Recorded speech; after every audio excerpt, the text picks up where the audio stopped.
pequeno, desvio padrão largo. Se eu pegar essa curva, por exemplo, e falar para você qual é a média, e você, por exemplo, se ela for aqui, ó, a média, e se calcular o desvio padrão dessa aqui, esse desvio padrão vai dar um desvio padrão enorme, então é 5, mais ou menos 15, mais ou menos 20. O que quer dizer isso? Um desvio padrão muito grande em relação à média, quer dizer que essa distribuição é normal. Então, às vezes, só olhando para o dado, você já percebe. Se isso acontece, não adianta eu expressar a média. Eu posso expressar a mediana, por exemplo, que é um ponto que divide 50% da amostra abaixo daquele ponto, 50% acima. É o tal do percentil 50. Percentil 50 é igual à mediana. Tá? Eu também posso expressar através de percentis. Escolher o percentil 25, percentil 75, qualquer percentil eu posso escolher. Tá? Em geral, quando a gente expressa a mediana, a gente coloca também o percentil 25 e o percentil 75. Então, você vai ver lá numa tabela descrevendo os dados do estudo. Quer dizer, descritivo, está lá. Mediana 5, entre parênteses, de 2 a 8. Percentil 25 é 2, percentil 50, que é a mediana, é 5, percentil 75 é 8. Tá? Bom, outro parâmetro possível de pensar é esse que está aqui embaixo. Ó. Você tem uma distribuição com dois picos, né? E você tem aqui o pico maior. O pico maior. Nesse caso, a gente chama isso aqui de moda. Tá? Então, a moda foi essa aqui. Aqui, então, mediana de 25%, percentil geralmente já são 25 e 75%, a moda é o ponto que aparece mais, tá? E a média e desvio padrão dão a ideia da dispersão. Existem outras medidas de dispersão, mas essas são as mais utilizadas. Tá? Então, o intervalo interquartil é esse que eu falei, o P25 até o P75, tá? É intervalo interquartil. Não confundir intervalo interquartil com intervalo de confiança. Intervalo de confiança é outra coisa. Se eu tiver uma média de uma amostra e falar para você que a média é 5, eu posso fornecer para você uma outra informação, que é o intervalo de confiança dessa média. Quer dizer, eu estou te dando uma distribuição, uma amostra, mas eu estou dizendo para você o seguinte, que se eu repetir essa amostra dentro do meu experimento N vezes, eu vou conseguir repetir esse achado, mas não exatamente essa média. Essa média pode variar um pouquinho, ela pode ir para cá e pode ir para lá. Porque na hora que vamos supor que eu peguei aqui para fazer essa curva, eu peguei 1.000 pacientes. Então, como é que eu faço, como é que eu calculo a média? Em vez de pegar 1.000, eu pego 999, eu tiro um paciente e faço a curva, tiro mais um, faço a curva, tiro mais um, faço a curva. Depois eu somo a média de todas essas subpopulações e calculo a média. Só que, em alguns desses casos, essa média vai desviar, porque eu mudei o elemento. Se eu mudei o elemento, a média desvia, eu tenho que fornecer informação. Então, eu falo para você, ó, é 5 a média, mas em 95% das vezes esteve entre 3 e 6. Então, isso é o intervalo de confiança. Tá? Então, 95% da média está dentro daquele intervalo que eu te mostrei. Tá? A média foi aquela, o intervalo de confiança aquele lá, que é diferente do intervalo de confiança. É um monte de coisa, né? É fácil, só que é muita coisa. Então, está meio complicado, né? Mas é fácil, acredita. O P, a gente já falou um pouquinho sobre o P. O P, você estabeleceu a priori qual que é seu corte. Mas o P, ele também é fornecido pelo teste estatístico. Eu estou fazendo um teste e ele te fala qual que é o P. O que é esse P que o teste te dá? Esse teste te dá, por exemplo, ele fala assim, vamos supor, você queira comparar a idade de dois grupos de alunos do primeiro colegial de duas escolas diferentes, na escola A e na escola B. Então, eu vou lá na primeira escola, calculo a idade dos alunos e chego lá numa idade de 15 anos. Vou na outra escola e acho 16 anos. Bom, só que esse 15 anos e 16 anos é diferente. É diferente, só que qual que é o intervalo de confiança para isso aí? No de 15 anos, foi de 13 a 16. Então, assim, eu tenho 95% das vezes que eu fizer esse experimento na escola A média vai dar entre 13 e 16. Deu 15, mas vai estar entre 13 e 16. Quando eu vou na escola B, eu achei lá o 16, que é diferente do 15, mas 95% também vai estar em 15 e 16, em 13 e 16. O intervalo de confiança é o mesmo. Então, o teste vai te falar assim, ó, você tem aqui uma possibilidade dessas escolas serem iguais dessas salas serem iguais em relação à idade, de 98%, vamos supor. Então, o seu P foi 0,02. Então, nesse momento, como você tinha estabelecido a priori que qualquer valor abaixo de 0,05 você ia rejeitar a hipótese, a hipótese H1, então você aceita que aquelas salas são diferentes. Tá? Então, vamos ver com um exemplo que vai ficar mais fácil. Bom, parâmetro só em curva normal, média, mediana e moda. São coisas diferentes. Eu preciso saber também qual é a medida de dispersão. No caso, eu estou usando desvio padrão. Intervalo de confiança é diferente de intervalo interquartil. Intervalo de quartil ele fala da distribuição daquela amostra. Intervalo de confiança ele te fala do que pode sair do cemitério. Eu imaginaríamos que colocar para 5,5 e devido aos processos que começar resolvendo os trâmites burocráticos, ele tem que atrasar esse horário.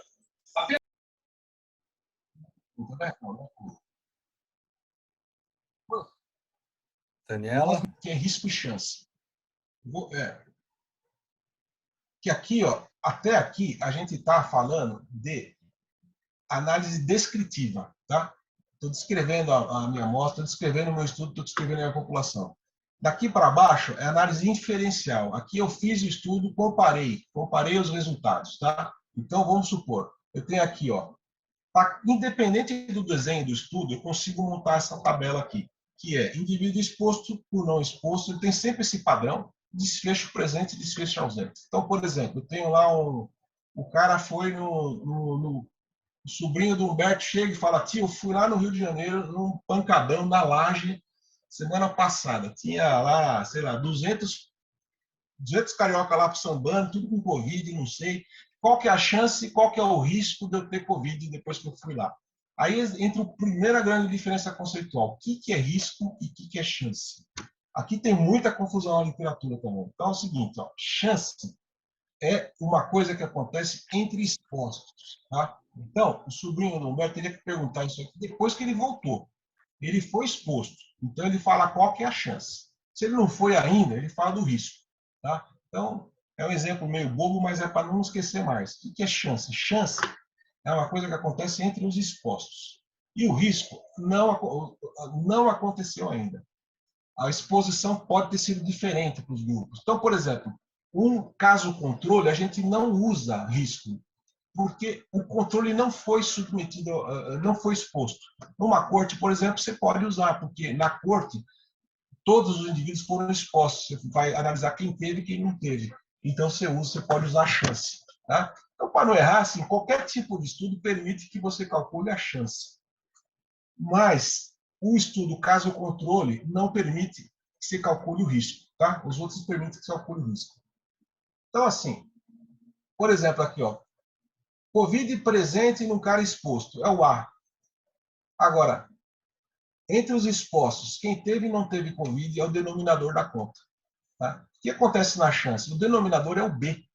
Tá? É só quem não teve. Então, você vai comparar quem teve Covid com quem não teve Covid entre os expostos. Olha como dá totalmente diferente. Tá? Essa conta dá diferente. Eu fiz até aqui embaixo para brincar. Aqui, ó, vamos supor que lá na festa tinha 250 pessoas, né? Na laje lá. 50 desenvolveram Covid-19 e 200 não desenvolveram. Então, o risco foi 0,2. Tá? Eu vou lá na festa no próximo final de semana, qual que é o risco que eu tenho de pegar Covid? 20%. Agora eu fui, qual que é a chance de eu ter pego? 0,25. Então aí surge um problemaço, porque como é que eu vou fazer esse cálculo estatístico se eu não conheço o desenho do estudo? Só que se eu tacar isso aqui no computador, ele vai me dar os dois resultados. Então agora é interpretar, entendeu? Se eu tenho o desfecho muito raro, um desfecho muito pequeno em relação ao sem desfecho, esses números vão se aproximar. Tá? Então, o 250 vai ficar próximo do 200. Então, nesse caso, risco e chance vão vão ficar com números muito parecidos. Às vezes ficam só diferentes na terceira, quarta casa, e acaba não interferindo no resultado. Mas, se for um desfecho relativamente frequente, dá diferença. Então, você bate o olho no estudo e vê, pô, o cara fez um caso controle, está usando risco, já está errado, já não dá. Tá? Então, lembrar o que é chance e o que é risco. Chance é a exposição, que é o denominador do negócio. Tá? Então, por exemplo, aqui tem um estudo que foi feito com um paciente que usou placebo e AZT. Foi um dos primeiros estudos para mostrar o uso de placebo e de AZT. São números reais. o cara calculou lá a razão do risco, quer dizer, o risco de eu ter AIDS, que é aquele desfecho presente, em relação ao risco de eu não ter AIDS, tendo usado no placebo, foi 17, já a chance foi 19. Tá? E por que então eu uso a chance aqui? Porque esses pacientes que usaram placebo e AZT tinham AIDS. Eles já tinham AIDS. Tá? É diferente de um cara que não tem uma população, nunca entrou AIDS naquela população. Se a AIDS entrar naquela, qual vai ser o risco? Então vai ser 17. Então, nesse caso, é 19, porque eu trabalho com odds. Então, a maior parte, esmagadora maioria, vão trabalhar com odds ratio e não com risco relativo. Tá? Mas é possível também. Tá? Então, indo já para os entretanto aqui, ó, a leitura crítica do artigo, como é que eu faço? Primeira coisa, eu confronto o objetivo com a conclusão. Lê o objetivo e vê se a conclusão está de acordo com o objetivo. Segundo ponto, ver a pergunta de pesquisa. Analisar o desenho do estudo.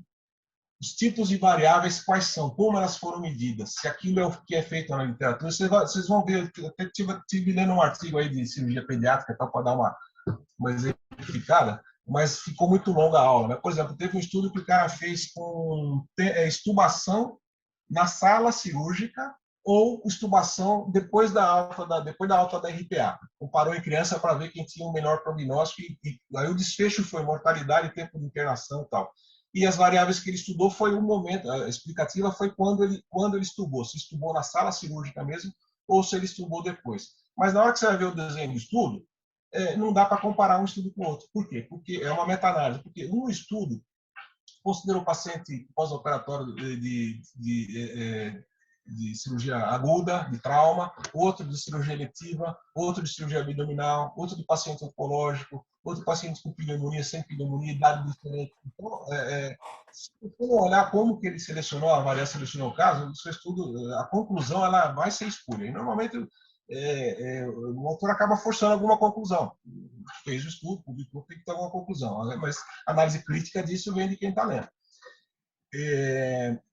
Como que a análise descritiva é feita e como a análise inferencial foi feita. Então, sai uma coisa mais ou menos assim, ó, leitura crítica, está lá o estudo. Isso aqui é um estudo que avaliou complicação infecciosa e imunodeficiência em crianças que tinham essa atresia jejuno-ileal. Separou em dois grupos, quem tinha atresia ileal isolada e quem tinha atresia ileal múltipla. E aí ele foi ver que porque tinha um conceito, pelo menos que eu entendi do artigo, né, tem um conceito de que esse cara que tem atresia intestinal múltipla, ele tem mais imunodeficiência do que o outro grupo. Só que aí ele testou, as variáveis são excelentes. Ele estudou imunidade tumoral, estudou imunidade celular, fez endoscopia, fez cultura, ela fez biópsia, e ele chegou à conclusão que isso aqui é igual a isso. Isso aqui é igual a isso. Só que a conclusão do estudo é que se isso aqui é igual a isso, então eu devo investigar isso aqui da mesma forma que eu investigo isso. É um estudo bem interessante, até depois eu passo a referência, de 2000. Está aqui a referência. É um estudo recente, é bem bacana. É 2020. Bom. 2020. Então com esse tipo de croquis aqui, você consegue sair dos enroscos. Lógico que não para aqui, você vai ver como é que foi a análise descritiva e inferencial, e não desse estudo, mas de outros estudos, eu trouxe alguns exemplos. Por exemplo, o resultado de uma análise descritiva só. Aqui, ó, você vê características clínicas dos pacientes estudados. Coloca o N lá, eu sei que são 109 pacientes. Então, a idade em meses, ela variou, ela foi de 22,4. Mas o que é isso aqui, 7 a 18? Não é desvio padrão. Vamos ver aqui, ó. Dadas variáveis contínuas expressas em desvio padrão ou média e intervalo interquartil. Essa variável é contínua, então ela está expressa em desvio padrão ou média e intervalo interquartil. Então aqui, ou mediana, né? Então essa aqui é a mediana, que é o P50. Esse aqui é o P25, esse aqui é o P75. Isso aqui ninguém escreve, isso aqui subentende, como está dessa forma. Tá? Então não é aquela curva normal, é aquela curva diferente. Você tem o P50, quer dizer, eu sei que 50% das crianças tinha menos de 22,4 meses, 50 tinha mais. 25 tinha menos de 7, 25 tinha mais de 81. Tá? Então, é o intervalo P25, P75, P50. Esse caso aqui, ó, é N percentil. Então, é 44 meninas que representam 40,4% da amostra. Aqui, de novo, no escola de gravidade, foi para a mediana com intervalo interquartil. Eu sei que 25% dos pacientes tinham e menor que 1, 25 tinha mais de 75, 50. E aí vai, aqui também é, tá vendo?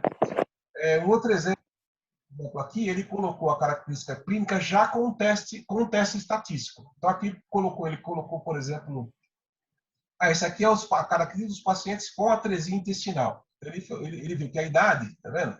Ele colocou aqui a mediana e intervalo interquartil. Aí colocou a mediana 0,4 e colocou um valor só. Então isso aqui não pode ser intervalo interquartil, porque tem um valor só. Então isso aqui é média e desvio padrão. Entendeu? Esse que é o problema. Ele enunciou aqui que ia colocar o intervalo interquartil, mas na verdade ele colocou o desvio padrão. Por que ele anunciou isso aqui? Porque ele deve ter feito isso aqui e viu que o desvio padrão está muito longe da média.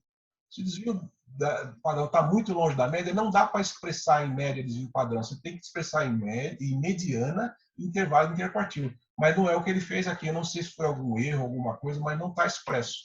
Não está expresso da forma como ele enunciou aqui. E aí ele comparou, ele aproveitou na mesma tabela para comparar quem tinha atresia isolada e quem tinha atresia múltipla. Então ele viu que a idade desse grupo na isolada e a idade desse grupo aqui é uma variável contínua e aquele dicotômica. Ele não enunciou qual foi o teste que ele fez, mas como era um teste não normal, ele deve ter usado um teste não paramétrico. Então o item aqui seria de bom tamanho. De qualquer forma, ele achou aqui um 0,6. 0,6 provavelmente quer dizer o quê? Quer dizer que 60% das vezes que ele faz isso aqui, ele encontra um resultado diferente. Então, não serve. Então, não dá para dizer que isso aqui é diferente. Não dá para rejeitar a hipótese de estudo, que isso aqui é igual. Então, isso aqui não tem valor para dizer que isso aqui é diferente. A idade dos dois grupos é a mesma, apesar de aparecer 0,4 e 1,2. É a mesma. Perdeu 0,06. Teria que ser menor que 0,05 aqui. Agora, o nível que ele cortou teria que estar anunciado aqui. Isso aqui é um problema, porque não está expressando o que está anunciando, tá? E não está falando qual foi o teste que foi utilizado também. Felizmente, eu li... Emílio, Pode falar, Humberto. posso fazer uma pergunta que acho que tem a ver com isso? É uma sempre dúvida que a gente tem. A gente lida muito com um N muito baixo, porque, eventualmente, nossas malformações têm 1 para 5.000, então a gente sempre esbarra, quando vai comparar, num N muito baixo. E a gente sempre escutou que números de N baixo têm uma dificuldade estatística muito grande. Então, não sei se eu estou falando uma bobagem, não seria essa dificuldade desse artigo de comparar essas dois N's tão baixos, 9 e 18? Provavelmente sim, Humberto, mas veja bem, a questão é assim, ele tem que apresentar a gente pode agora na discussão, assim, eu não consigo dizer que eles têm idades diferentes, mas eu também não consigo dizer que têm idades iguais. Então, a idade, na discussão você coloca assim, estudos anteriores que avaliaram essa questão encontraram diferença de idade, por exemplo, nesses dois tipos de apresentação da doença. No nosso estudo, o tamanho da amostra não permitiu encontrar esse resultado. A gente não consegue dizer nem que sim, nem que não.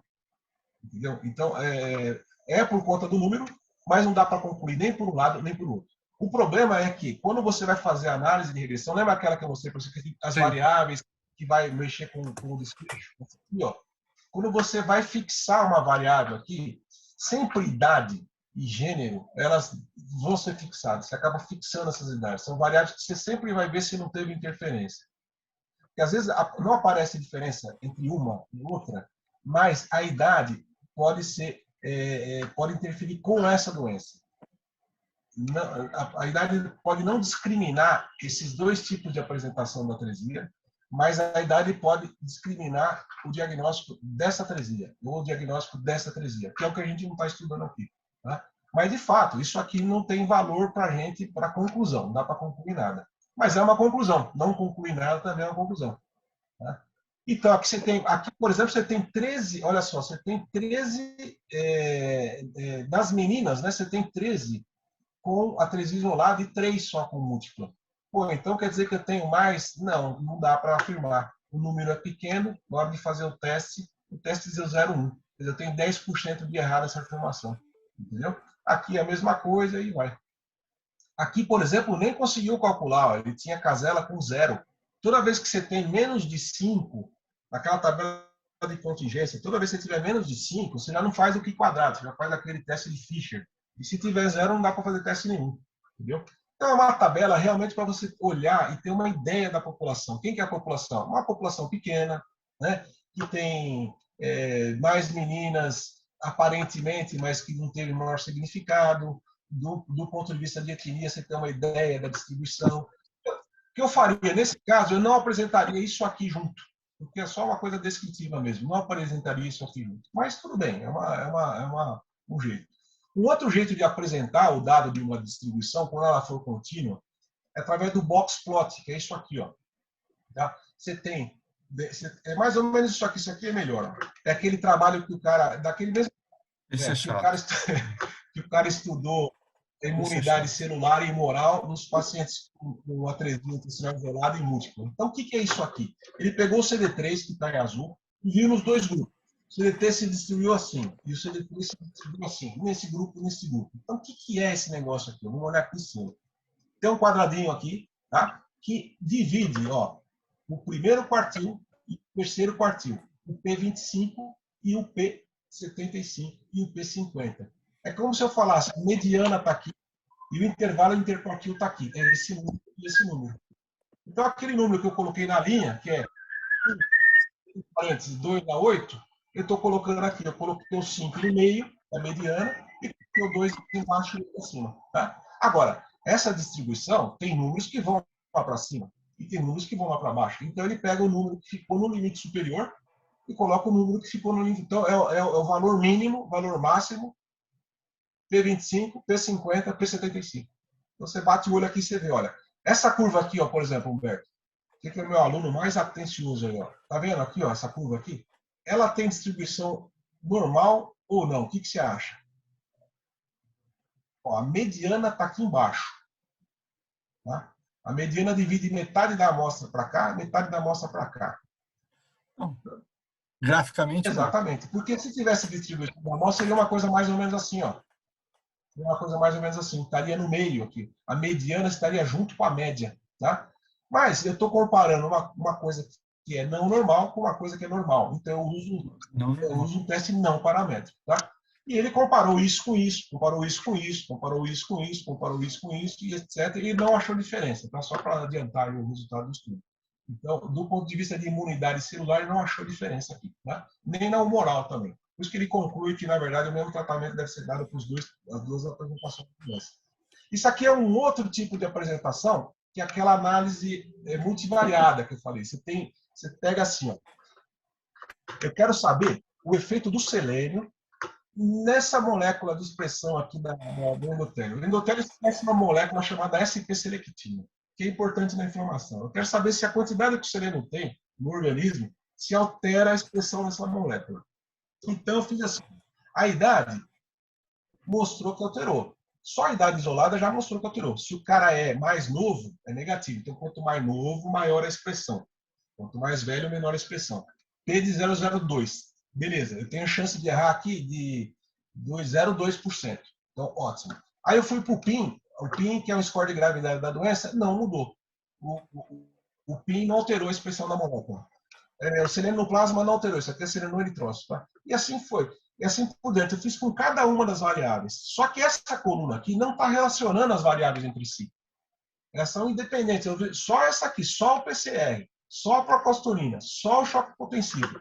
Eu quero ver isso aqui junto, se uma não interfere com a outra. E foi o que a gente fez. Rodou o modelo para ver se uma...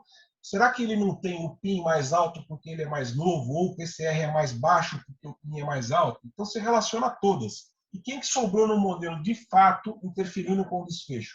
Foi a idade e o zinco eritrocitário. Então, de todas as variáveis, a única que sobrou foi essa aqui e essa aqui. Porque na hora que rodou esse modelo, todos os P's aqui ficaram fora do limite que a gente tinha estabelecido. Então, a única variável que, entre todas essas, que explicou o efeito lá na P-selectina foi o selênio eritrocitário, independente das outras. Então não dá para você falar, mas o selênio eritrocitário aumentou a P-selectina porque o paciente estava mais ou menos infectado. Não, a infecção saiu, procalcitonina saiu, PCR saiu, choque potensivo saiu. Isso aqui é um achado do doutorado lá que a gente está publicando. Tá? Então, ó, o aumento de 10 microgramas do zinco eritrocitado aumentou em 43 nanogramas por litro a perselectina. Aí você monta um gráfico de dispersão e aí vai. Tá? E essa é uma forma de apresentar, né? Você coloca o tipo de análise estatística que você usou, explica quem é cada variável, como é que você mediu, enfim, aí vai. Isso aqui ó, é um outro tipo de apresentação que vem nas meta-análises, que é o forest plot. Isso aqui é a hora que todo mundo vai no banheiro, vai tomar um café, e, né, nem... o que tem aqui? O que tem aqui? Aqui você tem o resultado do estudo, de cada estudo. Então, por exemplo, esse estudo número 1, número 2, número 3, número 4, número 5, número 6. E aqui a combinação deles.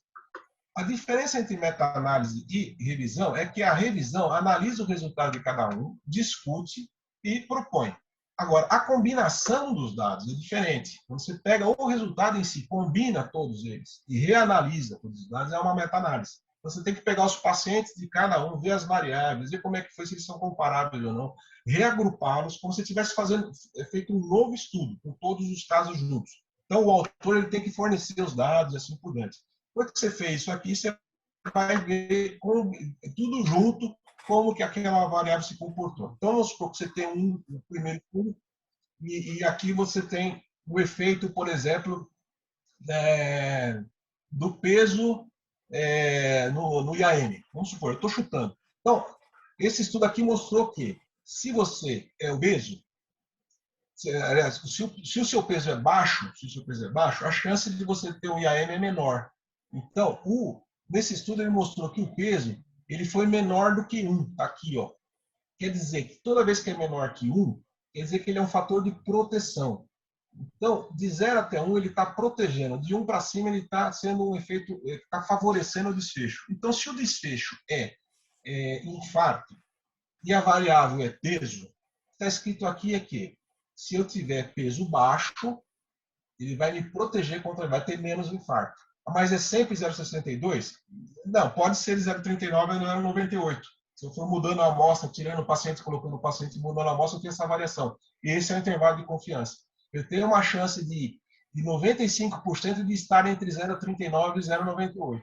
Bom, então o meu risco relativo, eu tenho 3 pontos para pensar. O 0, o 1 e o infinito. Se ele estiver entre 0 e 1, ele está protegendo. Se ele estiver entre 1 e infinito, ele está favorecendo. Tá? Então, aqui, se eu tenho isso aqui que está entre 0 e 1, olha aqui, ele ficou aqui, ó, entre mais para cá ele está em 0 e 1, tá, para cá ele está protegendo. O problema é que ele não é 0,62, ele varia daqui até aqui. Ele chega perto do 98, ele chega pertinho do 1, pertinho do 1. Ele vem aqui, mas não encosta no 1. Então, só de olhar aqui, eu já sei que o risco relativo, primeiro, ele é negativo, ou seja, a variável explicativa favorece o desfecho, ele não encosta no 1, tá? Ou seja, ele é negativo sempre, 95% das vezes ele é negativo e não encosta no 1. No meu estudo, os pacientes que forneceram informação para a minha conclusão final contribuíram com 10,9%. Por isso que esse peso aqui, esse aqui não é o peso do paciente, é o peso dos pacientes que contribuíram para o resultado final. Nesse estudo aqui, por exemplo, ó, deixa eu ver o que pega. Aqui não tem nenhum que pega. Por exemplo, se aqui fosse 0,57 a 1,1, por exemplo, essa curva viria para cá. Você ia olhar a gráfica, você ia bater o olho, você ia ver esse quadradinho vindo para cá, passando pelo 1. Ou seja, uma parte protege e uma parte não protege. Então, é um estudo inconclusivo. Tá? Aqui, nesse caso, todos os estudos mostram a mesma coisa. E o efeito final dele é esse aqui. A figura aqui mostra o efeito final. 0,7 variando de 0,6 a 0,81. Então, esse é o risco relativo. Ele tem 30% de chance de menor risco de fazer o IAM se ele tiver um peso menor do que o que foi estabelecido no estudo. Como isso aqui é hipotético. Tá? Esse aqui é um exemplo de uma meta-análise real. Aí. Isso dá uma namorada um pouco melhor aqui. Então, por exemplo, ó, aqui está o zero do estudo. Nesse caso, ele colocou 0 e foi lá para menos 4 e mais 4. Então, aqui, ele não colocou o nosso 1, que a gente colocou aqui como 1. Ele zerou aqui, ele colocou isso, isso aqui balanceado. É como se aqui fosse o 1 e aqui fosse o 1, aqui fosse o 0 e aqui fosse o infinito, tá? Então, ele fez uma coisa... eles fazem isso, às vezes, não colocam o 1 aqui e o menos, o 0, o 1, enfim, eles colocam... Em vez de colocar o 0, em vez de colocar o 1, seria o ponto de virada entre proteção e ajuda, eles colocam o 0, coisa balanceada. Então, esse cara aqui, o que eles estudaram aqui? Ah, sim, esse aqui, ele estudou o seguinte, ele pegou, antes de fazer a anestesia, a cirurgia, ele colocou aquele óculos de realidade virtual na criança. Para ver se aquilo acaba usando menos sedação e analgésico na indução anestésica.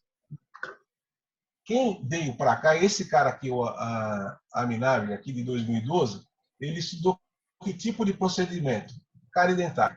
E ele viu aqui, ó, que existe, que o odds rate dele fica todo aqui acima do 0, acima do 1, na verdade, né? Ele fica todo do lado positivo. Não encosta aqui no 1. Então, está totalmente protegendo. Todos os casos que ele achou estavam protegendo. Aqui, nesse outro estudo, a mesma coisa. Esse outro estudo aqui já não. O paciente é um cara que estudou em 2012 pacientes queimados. O que ele encontrou aqui?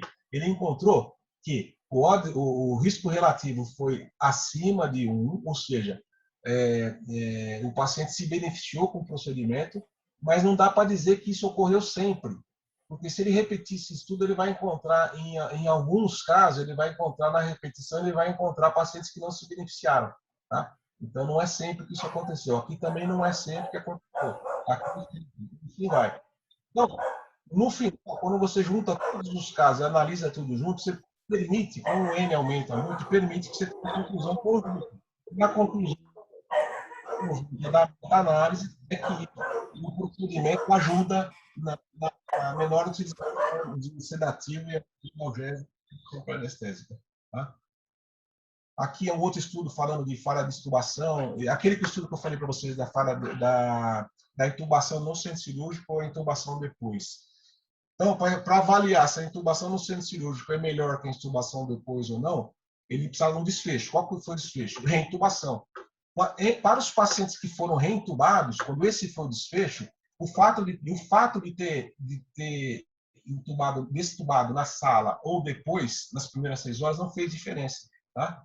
Tá aqui, próximo, encostou no 1. Ó, nesse caso, ele colocou 1. Mas, por exemplo, para a mortalidade fez diferença. Tá? A mortalidade fez diferença. Estubar dentro da sala, a mortalidade no hospital foi menor nos grupos que estudaram dentro da sala do que nos que estudaram fora da sala. Agora, você tem que ver por que aconteceu. Aí, análise crítica. Tem estudo de 79, de 92, 2002, 2009. Então, eu tenho uma diferença temporal aqui muito grande. Então, aqui eu tenho diferença de técnica, de anestésico, de procedimento, de equipamento. Aí você tem que ir lá no estudo ver o que o autor discutiu. Tá? Mas o achado, basicamente, é que a mortalidade, sim, e fato de intubar de novo, não. Para custo hospitalar, por exemplo, ele não achou nada. Tá? E para tempo de internação ele também não achou, mas ele achou isso aqui em relação à mortalidade. Tá? Eu coloquei esses exemplos aí, e eu sei que é muita coisa, eu vou parar por aqui, a gente abre aí, Humberto, para quem quiser discutir alguma coisa, porque tem muita coisa para falar, aí começa a ficar meio cansativo também. Né? Eu vou deixar o pessoal à vontade, Emílio, e já de cara agradecer, eu acho que na realidade é um aperitivo isso, tem realmente